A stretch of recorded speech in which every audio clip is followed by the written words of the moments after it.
Exoticos and lucha libre are male wrestlers dressed in drag portraying gay caricatures. While most exoticos were hetero, straight, this legendary exotico is gay and proud of it. He broke barriers in the 1990s in Mexican wrestling and became accepted and respected by its passionate and believing Mexican wrestling fan base and peers. With 30 plus years in the pro wrestling business, he recently signed with Mass Republic's Legends of Lucha Libre for IP representation to build his brand. A pioneer, a champion. Heck, they're making a big time major motion picture about his life.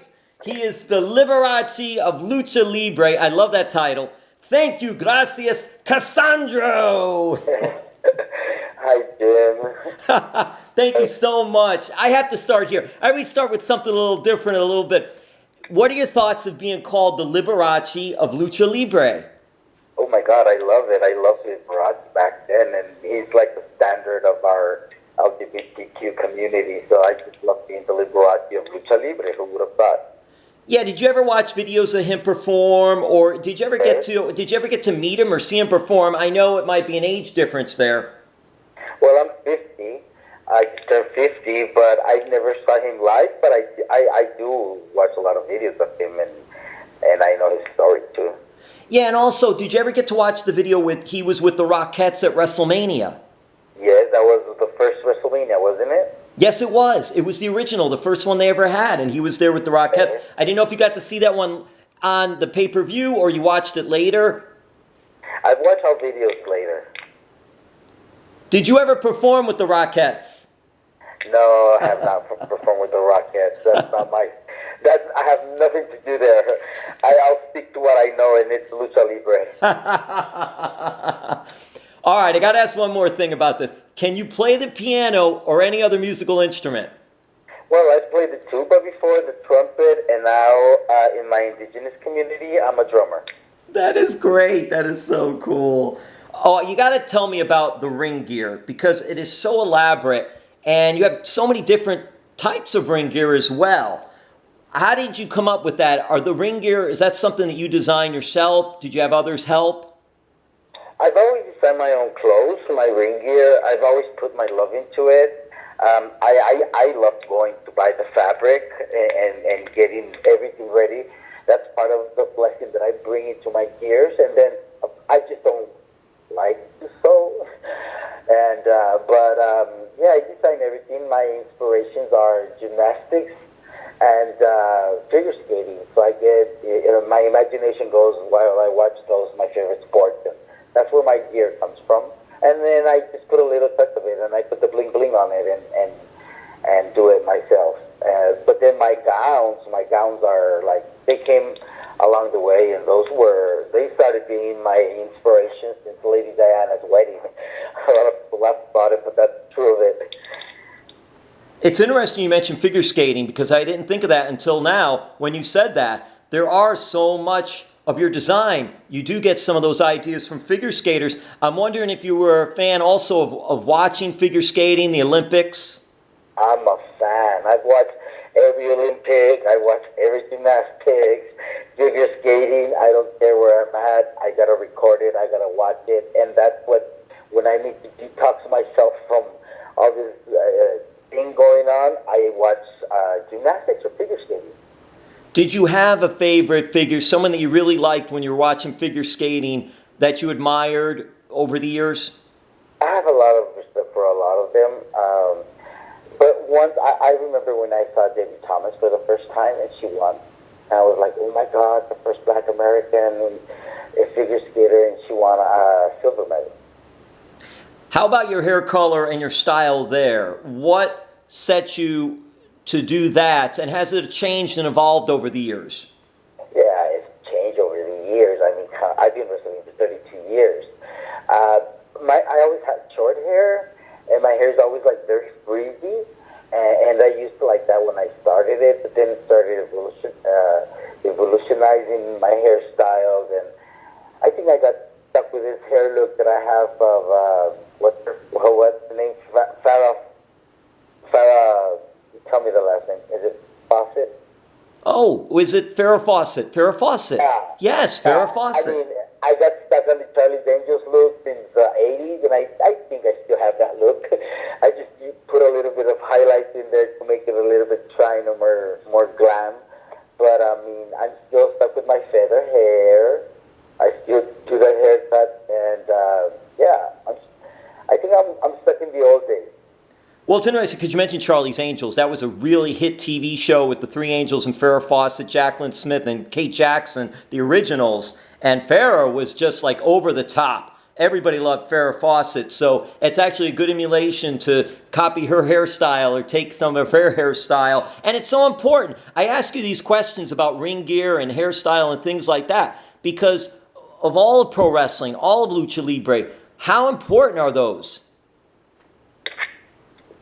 It's very important to give your best to the fans, to look the best for you, for the fans, for the company, and for everybody else. I always said to myself, I have to make an investment on my body, on my gear, on my presence, even on my makeup and everything, because that's the first impression the audience gets. My 2 minutes of fame from the dressing room to the ring, when they say the Liberace of Lucha Libre, and there I go, when the curtains open, that's my feminine side, that's what you see, that's what you smell. You're going to smell on other side while I'm walking down the hall or aisles, and I like to dress very nice. It's very, Lucha Libre it's an entertainment. We're showmen. I mean, we got to do the best that we can for ourselves. Like, my hair is impeccable, my gown, my gear. You got to give your best for the fans. They all deserve the best.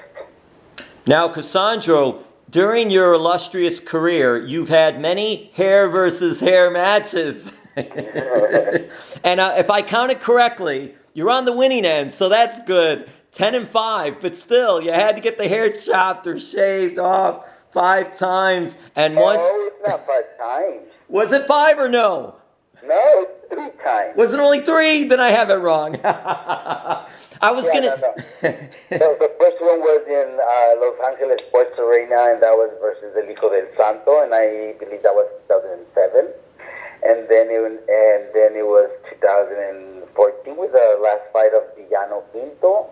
And then the last one was in 2017 here in El Paso, Texas versus Pelucci Maldad. What about Lady Apache? That was just, I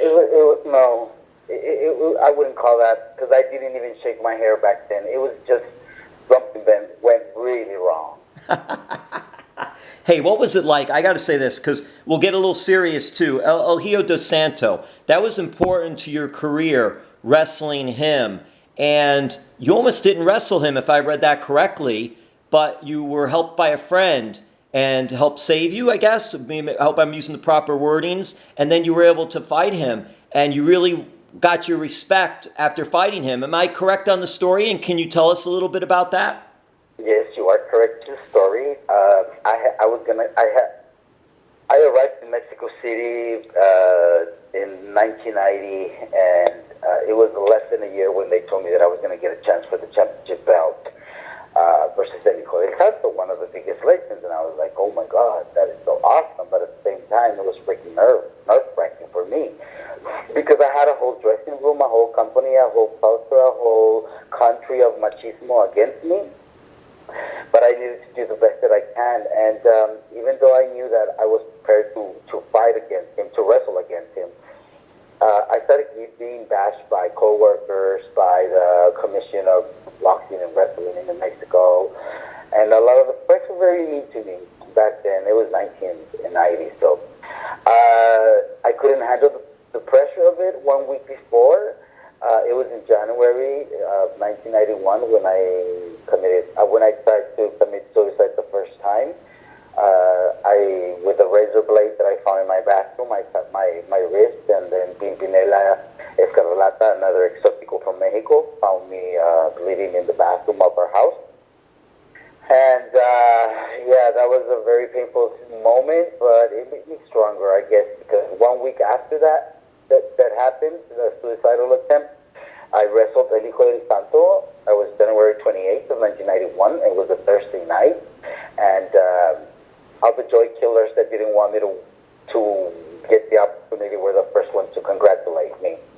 So I found a lot of respect in the dressing room, and the fans just loved it. I mean, even though I didn't win that night, the fans were amazing. And so that story on that, it was because of peer pressure, but that was my match that really, really took me to another level.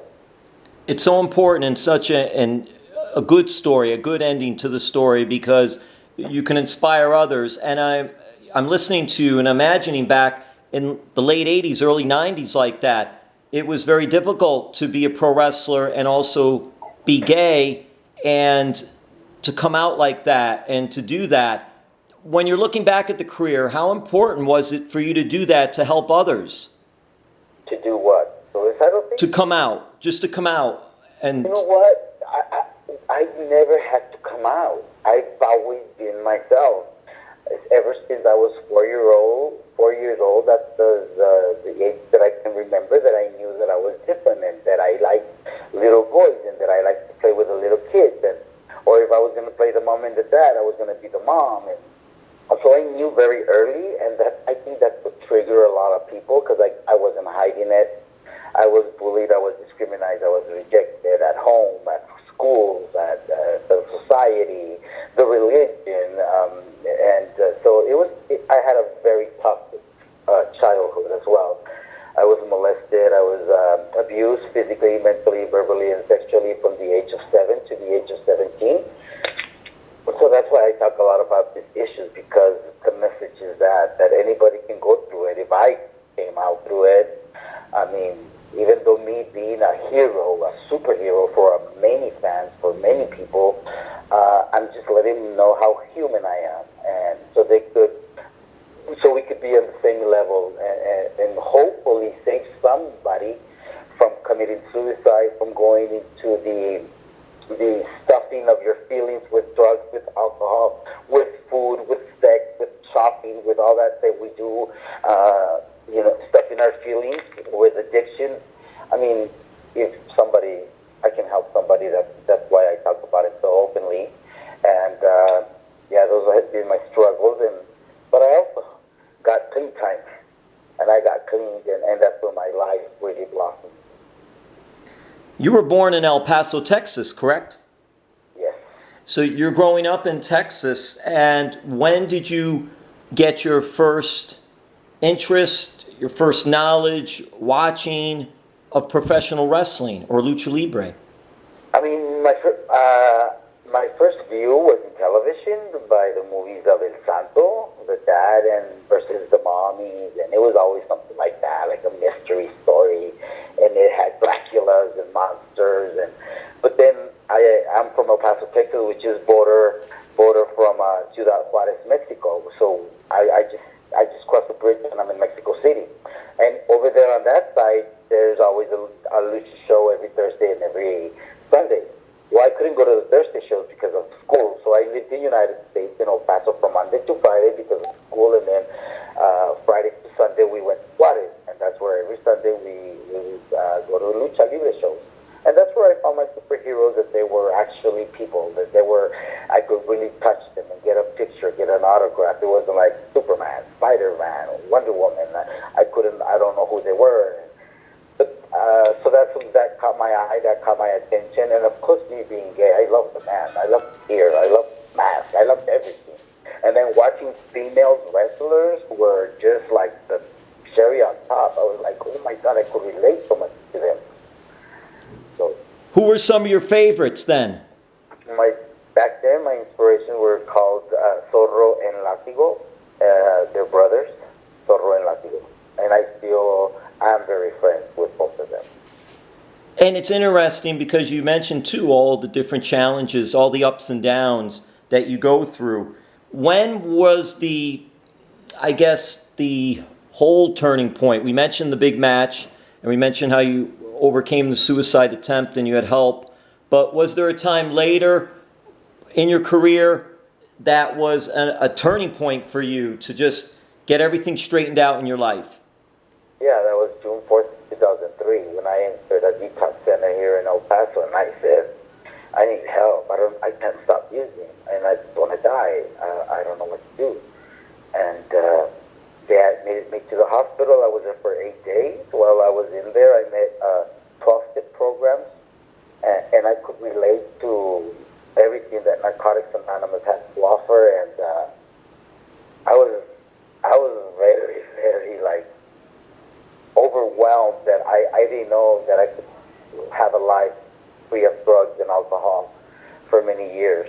And so when my process started, and when I started working on myself, not only Cassandro, but I started working on Saul, me, my name.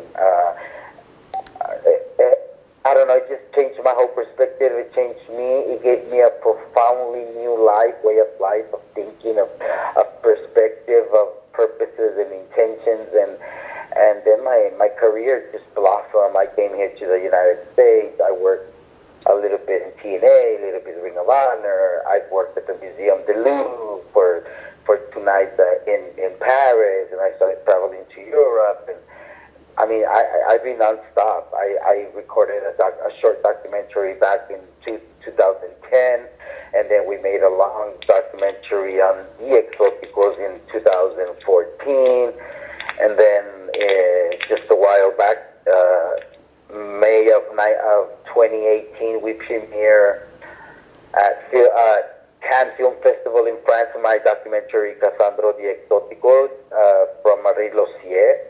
And then I traveled the whole world with that, and that's part of my story. It talks about the problem, but it talks how I stay in the solution. And then, so right now there's a big news going on, breaking news. Amazon Studios, I've been signed with Amazon. They're doing the biopic of my story, my life, and a great actor, Gael Garcia Bernal, will be playing the part of Cassandro. So all this has a lot to do with all my recovery, my healing process, and the will to continue to live even when I don't want to. And the whole movie, that's going to be very interesting. And if I read the press release correctly, Academy Award-winning director Roger Ross Williams will be in charge of the film? Yes, he's an Oscar winner. Gael Garcia Bernal is a Globe winner. And the writer, David Eek, has also won an Oscar. And then Julie's just amazing. So we have one of the best teams. And then, I mean, we have Pat Black on our side and everything, the producers, and it's going to be freaking amazing. I can't wait until we start filming it. Supposedly we got a date of January the 10th in Mexico City, and we will not leave Mexico City until the film is finished. That is awesome, and congratulations on that. I'm curious, have you talked to Barnall yet at all, and does he know about your wrestling career? I'm pretty sure he knows about my wrestling career now, because he's been swamped with a book of 800 pages of pictures just of myself. And but no, I don't have the honor or the privilege to meet him yet. I'm sure it'll come down the road. I don't like to intimidate the actor. Like, I don't want them to feel like I don't want to set an expectation or anything. So I have to give him his space, and there'll come a chance when I'll get to meet him. I'm pretty sure. And if not, I already watched myself in the red carpet of the Oscars. From one hand from Roger, one hand from Gael Bernal, and my whole white gown on. So. That's great. That is so great. Oh my gosh. Hey, you debuted in 1988, and you were about 18 years old. Well, I started in 1987 wrestling, but that was like amateur, and it was with my first name, Mr. Romano. And that was just because that's the way it was. And it was 1987 when I made my first debut, but then professionally was October 15th, 1988. Well, it's interesting because were there a lot of luchadors or exoticos, wrestlers, pro wrestlers that in Mexico that were starting that young? Was that something that happened, or was that not normal that a wrestler would not start at that age? No, it's very normal. Back then in the days that wrestlers would start very early. I know, I still have friends say they started at 12 years old, and like one of my idols, Lola Dinamita Gonzalez, she started at 14. So I know a lot of the guys as well, that we all started very, very young in our teens. I left school when I was a sophomore. I dropped out of high school because I was fed up with the system. I was fed up with the discrimination and everything that was going on, and I just quit school, and then I found Lucha Libre, and that was my best medication. Then I went back to school, and I graduated as a medical assistant administrative. And then when I gave my mom the diploma, that was my permission to go on along and be a wrestler, because my mom didn't want me to be a wrestler without a diploma or a career. And that is another kudo for you, that you went back and did finish your schooling, but you were also finished your schooling in another school, which is professional wrestling, so you have 2 degrees. And you were trained by Rey Mysterio Sr. What was that experience like? We all know a lot, obviously, of Rey Mysterio Jr. and his successes. What was it like learning under Rey Mysterio Sr., and how did you end up with Rey Mysterio Sr.? Well, I was, like I tell you, I was a fan over here in Ciudad Juarez, and I had a car, and I was very young, and I've been driving since I was 12 years old, so some of the guys would ask me for favors. Some of the wrestlers, like Negro Casas, Rey Mysterio Sr., like, hey, take us shopping, or can you take us to the airport, and just stuff like that, and that's how I became friends with them. But very, very soon I found out about Rey Mysterio. He was like the father figure that I didn't have, and so I started listening to him. He's like my mentor, and he was guiding me, and he designed my first gear, and he put me the name of Mr. Romano, and then he changed my name to an Exótico. He was the one that named me Cassandro as well. So first I became his friend, and then when he found out I wanted to be a wrestler, that I was training, he was pushing for it. He was like, do it, but you got to go to the next level. You got to do it the best that you can, and it's going to take a lot of hard work. And I was like, yeah. But I felt his cheers. And then, so I started wrestling then here in Juarez, and then he took me to San Diego. That was 1980, I want to say 88. And it was Rey Mysterio Jr., Nicho, Psychosis, and myself, with all 3 trained with Rey Mysterio Sr. And I mean, he was one of the best teachers, but also he was like very tough. And he used to give us a lot of tough love, but he showed us the best. And so I know Ray Jr. and and all his family, his mother, his dad. I even know his wife. They started dating when they were young. They had a pizzeria back in Tijuana, and I used to go over there. But being a student from Rey Mysterio is one of the most amazing things. Even today, after he's been paralyzed in a wheelchair, he's so strong. He's a strong warrior, and he's always been serving and helping others through their own process and own pain through this walk of life in the wrestling business. What was it like wrestling him? Wrestling him? Wait a minute. I don't even think I ever wrestled him. You never wrestled him. I didn't know that. I didn't know that. You wrestled Junior though, correct? Yeah, I wrestled Junior even before he was Rey Mysterio Jr. when he was Colibri. Yeah, and we've been in each other's eyes very short amount of times through our own journey. But it's always nice to see them now that Dominic's coming up. I remember Dominic, he was a little baby boy. Yeah, it's interesting to see too. Dominic now is continuing with the family tradition, and he's doing that as well. I was even going to say, you got in the ring with Rey Mysterio Sr. as far as training goes. You said it was tough love too. What was it like with Rey Mysterio Jr. when you got in the ring with him? What do you recall wrestling against him? Well, he was just a little ball of energy. He was all the place. He was so acrobatic, and he was very active. He was he was amazing. I mean, he had it all. He had the age, he had the looks, he had the body, he had the willingness, he had the connections, and he had it all. And it was just a sparkle of fire through watching him in the ring.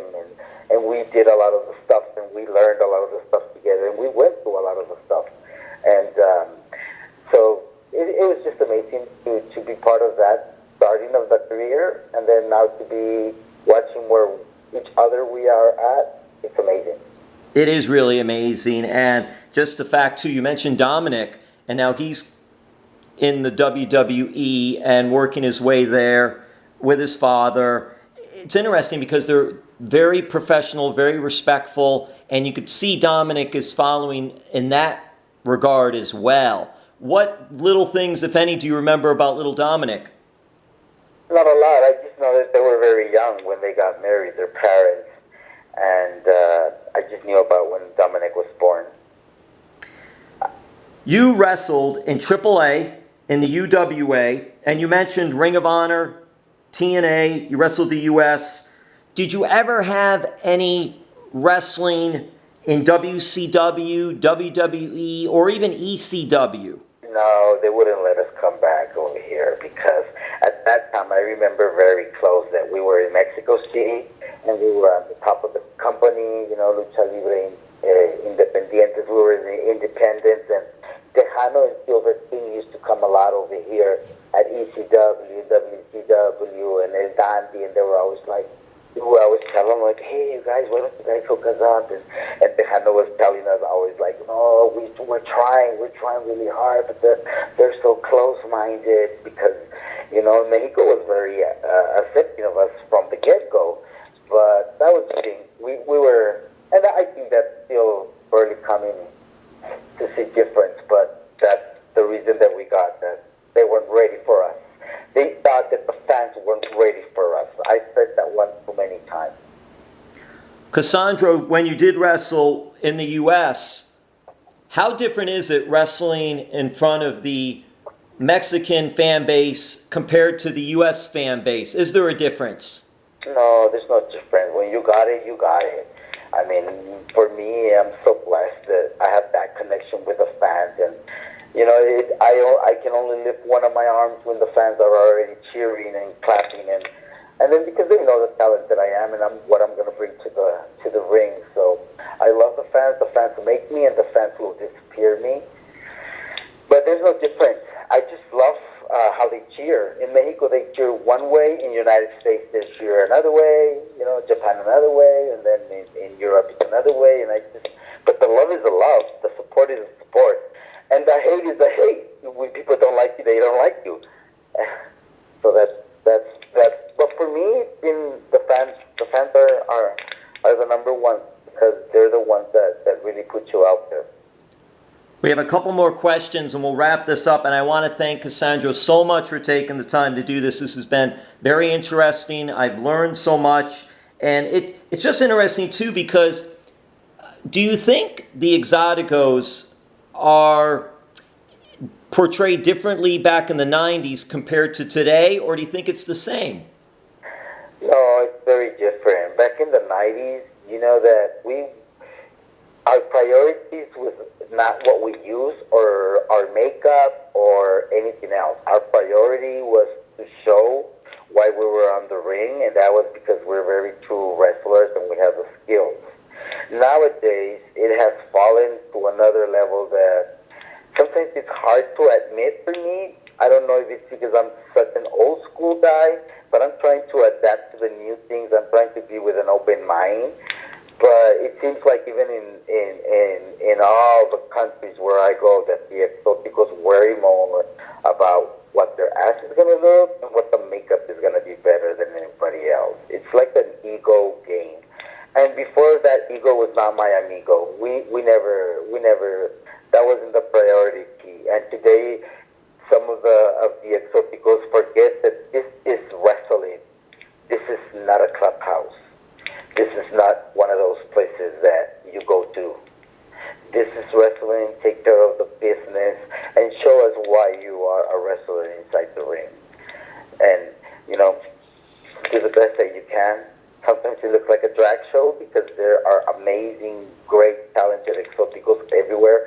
I love the new makeup they're using, and I like the new costumes because that's what I respect a lot.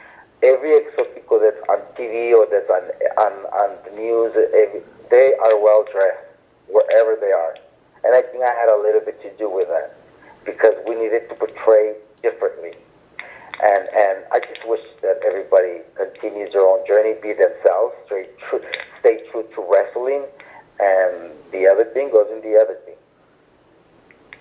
It's so amazing. And I'm going to read you, Cassandro, some of the quotes from some of the major publications. With Camp Grace and Bulldog Ferocity, El Paso-born luchador Cassandro took the Mexican wrestling world by storm, starting in the 1990s as its first openly gay performer, Los Angeles Times. Also, in 1992, Cassandro managed to become the first Exotico to win a world champion belt in his weight class, setting an example for other gay wrestlers who would follow in his wake, The Hollywood Reporter. When you read comments like that, and with social media, and when you have fans just showing their support and all of the positivity, what are your thoughts when those things are read like that and you see those? It just brings a big smile to my heart. Hard work pays off. All the sacrifice, all the commitment, all my responsibilities of being a wrestler. It's not always fun. I mean, I'm paying the consequences. I have 8 surgeries. I have a lot of plates and pains in my body. But I wouldn't change that for nothing.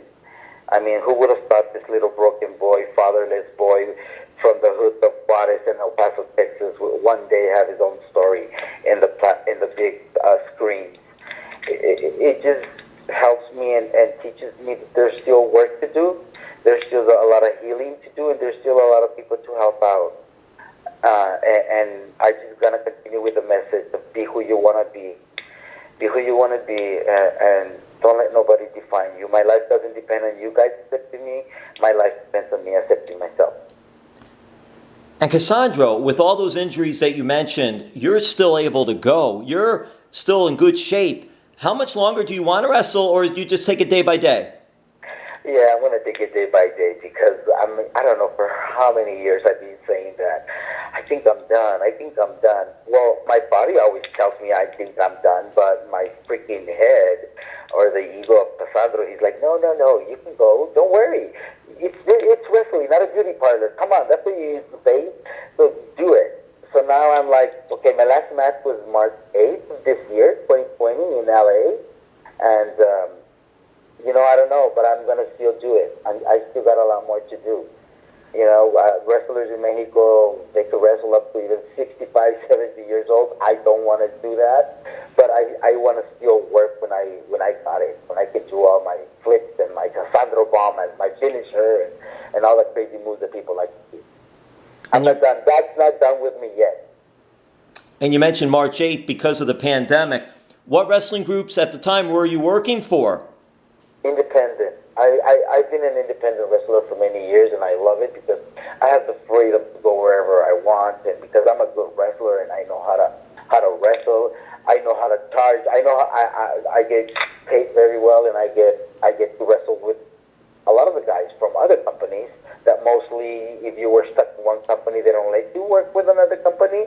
But I'm very blessed that that's where my road has taken me. When I go to Mexico, I can work for AAA, I can work for any other company as well. So I'm just very blessed to be an independent worker now. I don't have to be the slave of a company no more. And the pandemic, how did that so far gone for you and your family and friends? Everybody okay? No, it's been so hard for us. It has hit home really bad for the wrestling business in Mexico. More than 20 wrestlers have died. A lot of, even here, Justin Juarez, one of the promoters, he was a doctor. Him and his son were promoters. They both died the same day, 1 hour apart. I know a lot of my friends are sick. I know promoters around the world that got sick, but they're doing good. I know a lot of my burlesque friends as well. They got sick, but they're good. But, my brother had it. My nephew had it. It takes you to another level. I don't know how people, I don't know. That's why I just talk about it. If you don't like to wear a mask, you ain't going to like to be intubated. Just wear a mask for protection. Very good words. And we'll end it with Mass Republic. But before we end it with Mass Republic, I want to just have a little fun here. Okay, Cassandro, if you're going to be in a tag team, I've got 4 wrestlers for you to choose from to be your tag team partner. Let me read all four. Gorgeous George, Adorable Adrian Adonis, Exotic Adrian Street, or RuPaul? Oh my gosh. I guess the first one was George, right? Yes, Gorgeous George. Gorgeous George was the first one. I mean, what an honor. And I love the black gown that he used to wear. I mean, it wasn't like a big gown, but it was beautiful. I mean, yeah, he would be my tag team partner. Oh, that's awesome. All right, so Mass Republic, you take us out on this, Cassandro. Thank you so much. Mass Republic, Legends of Lucha Libre for your IP representation. You tell us about that. Whatever you want to say, the floor is yours. I mean, yeah, I'm very grateful to Mass Republic. I've been a friend for them for a long, long time. Ruben and Kevin, and I love those guys. But I just had a lot of other stuff doing, and now I finally signed with them. I'm very thrilled to announce that the action figure will be coming. It takes almost a year to get an action figure out. So in the meantime, I'm working on having a calendar out, and it's not just any calendar. This is going to be a masculine calendar that I did this photo shoot in the woods of London, and people don't see me most in my masculine side. Normally, I'm always in my duality, the feminine side. But this calendar is going to be a very cool thing also that we're going to work on. And there's a lot of things coming up your way for the fans. You know, the fans keep us busy, and I want to have a nice connection with the fans. So here we go. Mass Republic did it for me. It's from the comfort of your home. You can order stuff. You can buy stuff. And I appreciate everything they've done. And your social media, how about for that for fans? Yeah, my social media, please go follow me. Instagram is Cassandro el Exótico. Twitter is Cassandro Lucha. And Facebook, I'm under Saul Armendariz, my real name. So please go and check out. There's a lot of important stuff that I put there. I do a lot of activism as well. He is a pioneer, a legend, an inspiration. Thank you, Cassandro. Thank you, guys. What an honor. I had such